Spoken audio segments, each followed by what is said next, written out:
ഞാൻ വിചാരിച്ചു വീട്ടിൽ നിന്ന് ഇറക്കി വീട്ടുകാരല്ല നമ്മളെ കടന്റെ മുന്നിലായിരുന്നു. ഞാൻ നിങ്ങൾ ബിസിയാണെന്ന് കണ്ടപ്പോൾ ഞാൻ വിചാരിച്ചിങ്ങനെ അറിഞ്ഞിട്ടുണ്ടാവും. അതിൻ്റെ ഒന്നായിരിക്കും എന്ന് വിചാരിച്ചാ ഒന്നും കൂടി വിളിച്ചു നോക്കിയതാ.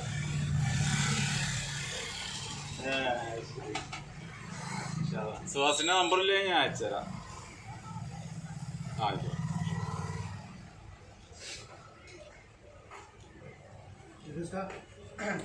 ഇതൊക്കെയാ